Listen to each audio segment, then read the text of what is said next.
Bonjour à tous, je suis Anne-Raphaël et nous sommes aujourd'hui sur le journal du Latium.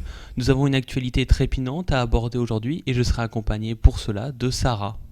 Bonjour, effectivement nous avons beaucoup de choses à nous dire aujourd'hui, donc ne perdons pas de temps. Nous avons une exclusivité, c'est nouveau, c'est inédit, c'est spectaculaire. Un nouveau clip de Dion Cassius. Je ne vous en dis pas plus, je vous laisse écouter ça.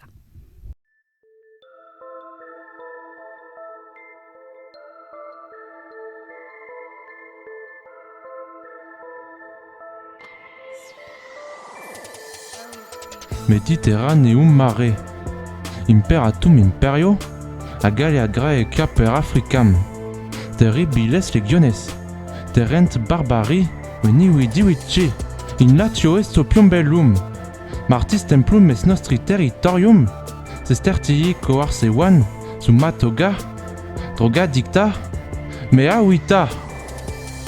Isti graeci improbedistecunt, et in opio opulentia vivunt. C'est putantantum perfecti, cette pestiferantur, permet a droga. In latio est opium bellum, martis templum est nostri territorium, sestertii coarsevan, sumatoga, droga dicta, mea vita. Spectas quid fecerimus cae sari, quia potestatem impone pat, viginti tres ictus gadi, nullus manet, mercatum nostri. In latio est opium bellum, martis templum est nostri territorium, sestertii coarsevan, sumatoga, droga dicta, mea vita. Veni vidi vidi, veni vidi vidi, veni vidi vidi, veni vidi vidi. Waouh! Alors Sarah, qu'est-ce que t'en as pensé de ce clip? Franchement, je n'ai pas les mots pour décrire ce que je viens de voir. C'était incroyable. Flash info, nous venons d'apprendre qu'il y a eu une éruption à Pompéi et qu'un nouveau jeu vient d'être inventé, The Floor is Lava. Reprenons le fil de notre journal en abordant une vidéo qui fera polémique. On vient de recevoir cette vidéo du groupe extrémiste du Latium. Ce groupe terroriste cherche à convertir tout le monde au latin, âme sensible, s'abstenir. Qu'est-ce qui se passe? Et qui êtes-vous? Récite la première déclinaison. Quoi? Récite la première déclinaison. Rosam... C'est quoi, ça? Aïe, je sais pas, Roso, Rosie, mais vous êtes malade, vous allez me lâcher. En l'honneur des plus grands empereurs que la terre ait portés, en l'honneur de Monsieur Gutiérrez et de tous les professeurs de latin, nous nous devons d'amener les gens vers la voie de la sagesse, c'est du latin. Or tu es helléniste, errare humanum est.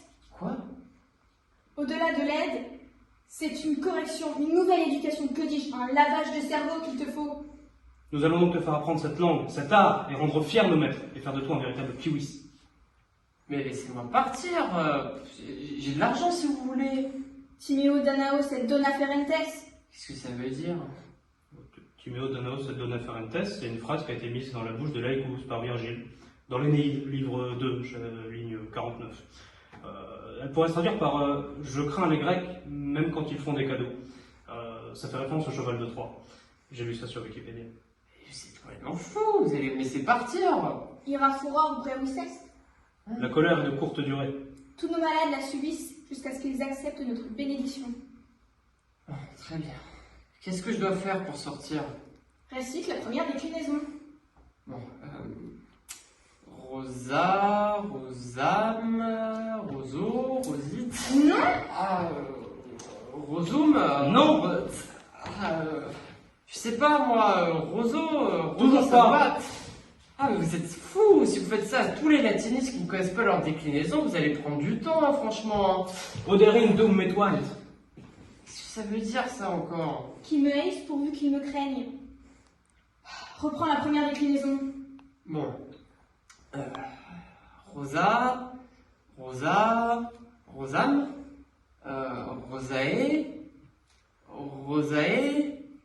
Rosa. Enfin, fabricando fit travers. Vivam Latium! Petit souci. Maintenant, changeons d'ambiance. Après cette séquence légèrement traumatisante, Nous allons vous diffuser un épisode de la série Bref, cette série très humoristique. Qu'est-ce que t'en penses de cette série, Sarah ?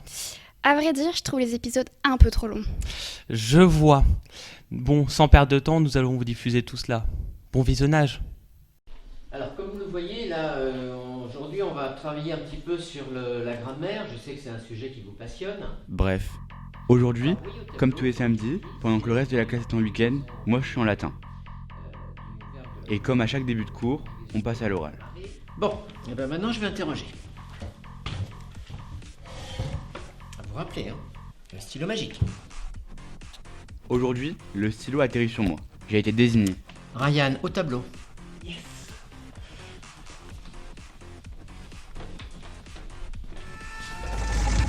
Le prof m'a demandé si je connaissais ma troisième déclinaison.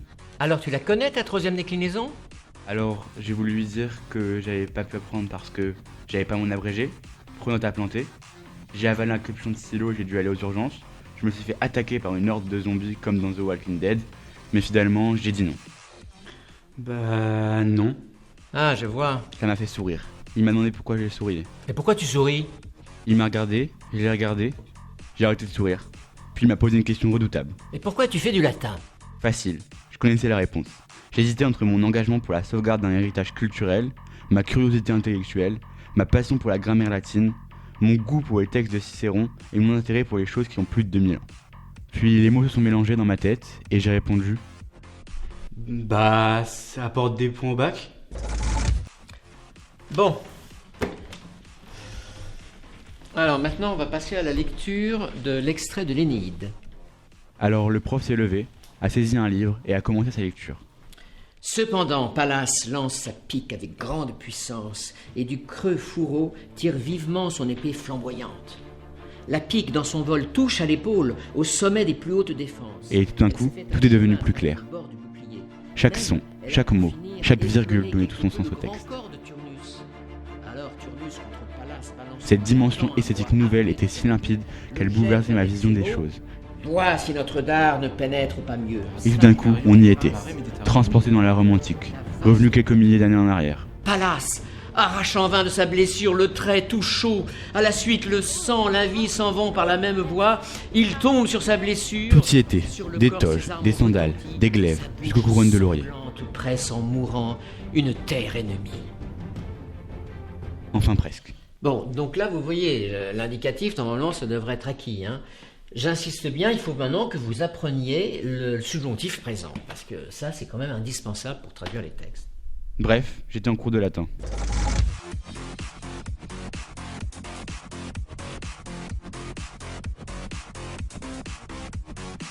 Voilà, donc vous voyez, c'est vraiment pas compliqué les subjonctifs. Hein. Ah, ben dites donc, je vois que ça vous passionne.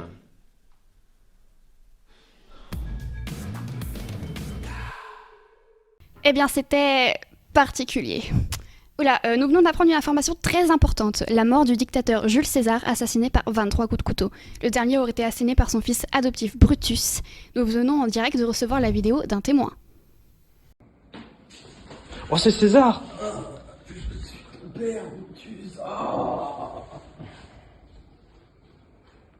Waouh, nous venons d'apprendre en direct que John Cassius et Brutus sont une unique et même personne. C'est fou, c'est exceptionnel. Je m'excuse, je reprends mon calme, mes chers téléspectateurs. Nous apprenons que Brutus, Dixit, John Cassius, est actuellement poursuivi par la police. Laissez l'opium guider sa vie, ça ne réussit pas à tout le monde.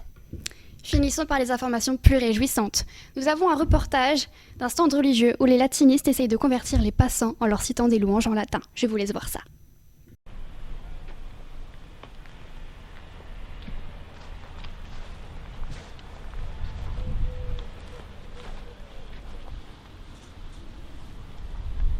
Mais non, c'est pas ça qu'il faut faire. Pourquoi? Si, on met les dictionnaires. Mais c'est pas censé être un stand de limonade? Mais non, c'est un stand de propagande. Approchez, approchez.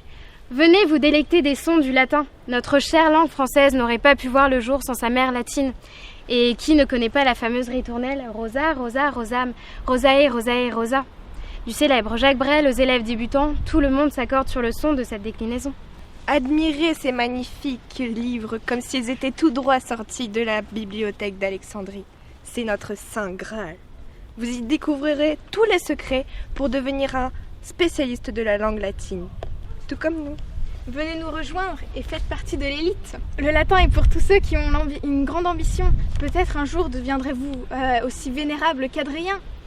Et aurez-vous l'occasion d'avoir une place dans la biographie de la vie des 12 Césars de Suétone. Qu'en savons-nous ?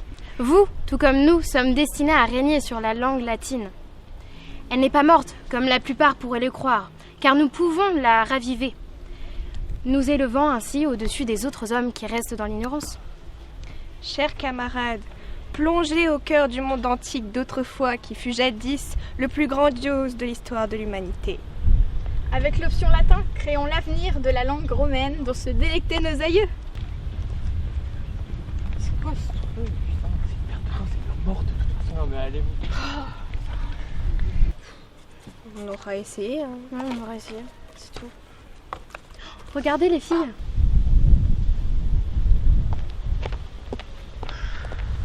Bonjour. Tiens, c'est pour t'asseoir. Merci. Intéressée par le latin? Ouais, je vais prendre quelques renseignements. T'as des questions? Concrètement, qu'est-ce que vous faites à part lire des textes poussiéreux? Nous explorons la plus belle civilisation de l'histoire à travers des auteurs qui nous transportent lors des combats de gladiateurs. Ah oui, Caesar, morituri te salutant. D'accord, mais vous perdez 2 heures par semaine alors que vous pourriez vous reposer. Audaces fortuna iuat, le latin est une matière pour les courageux, ceux qui ne sont pas effrayés à l'idée de se lever 1 heure plus tôt que leurs camarades pour décortiquer l'ancêtre de la langue française. Peut-être, mais plus personne fait de latin.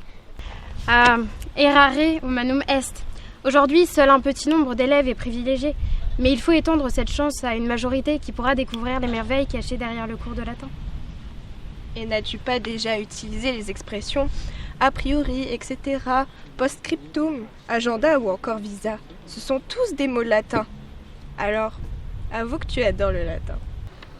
D'accord, vous m'avez convaincu.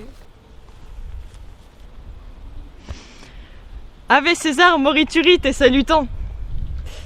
Mais du coup, est-ce qu'on pourrait commencer par étudier Harry Potter? Parce que, je pense qu'on peut faire un remake pas mal de la saga. Est-ce que vous avez quelque chose là pour faire la baguette? Tiens, c'est. Merci. Regardez. Expresso patronum. C'est expecto patronum. Allez, viens, on va apprendre la phonétique latine. Je suis au regret de vous annoncer qu'il est déjà l'heure de nous quitter, mais nous avons encore de bonnes nouvelles à vous annoncer, pas vrai? Et oui, car comme d'habitude, après le journal, voici l'astrologie du jour, qui vous sera présentée par notre patricienne préférée, Lisa Lou. Suite à cela, nous allons vous diffuser la bande-annonce de notre série phare, Secret d'Histoire, présentée par Hugo Berne, qui vous racontera la relation très particulière entre le lycée Jean Jaurès et Monsieur Pierre Gutiérrez. C'était Anne-Raphaël et Sarah. Et nous vous souhaitons une très bonne soirée et surtout... N'oubliez pas d'apprendre vos déclinaisons. Merci Anne-Raphaël. Saluez omnis, nous nous retrouvons pour notre rubrique astrologie quotidienne. Commençons tout de suite avec les personnes nées sous le signe de Jupiter. Pour les personnes nées sous le signe de Jupiter, on annonce une journée orageuse. Une grande colère s'abattra sur vous, peut-être celle de votre professeur de latin. Pour les personnes nées sous le signe de Neptune, je vous conseille d'avoir un parapluie avec vous aujourd'hui. Un torrent de larmes est annoncé, une mauvaise nouvelle risque de vous tomber dessus. Éloignez-vous des autres et surtout du latin. Pour les personnes nées sous le signe de Minerve, vous prendrez des décisions avec sagesse et discipline, les autres vous en remercieront. Pour les personnes nées sous le signe de Junon, attendez-vous à une demande toute particulière de la part de votre bien-aimé. Je vous conseille de dire oui. Pour les personnes nées sous le signe de Pluton, sortez donc de vos enfers et mettez le nez dehors. Profitez donc de cette journée ensoleillée et qui sait, vous rencontrerez peut-être votre Proserpine. Pour les personnes nées sous le signe de Janus, arrêtez donc sans cesse de vous tourner vers le passé ou le futur, gardez votre visage dans le présent et profitez de l'instant. Carpe diem. Pour les personnes nées sous le signe de Vénus, votre beauté nous illuminera encore aujourd'hui. Si vous voyez une pomme, saisissez-la. Elle vous était destinée, surtout si elle est en or. Pour les personnes nées sous le signe de Diane, votre témérité sera votre force. Réveillez le cerf qui sommeille en vous et montrez-nous votre détermination. Pour les personnes nées sous le signe de Bacchus, je ne vous conseille ni ivresse ni festivité aujourd'hui. Prenez donc exemple sur le signe de Minerve et apprenez votre rhétorique. Enfin, pour les personnes nées sous le signe de Mars, votre volonté d'apprendre le latin sera en guerre contre celle qui veut apprendre le grec. Je vous conseille de prendre la première. Merci de nous avoir écoutés.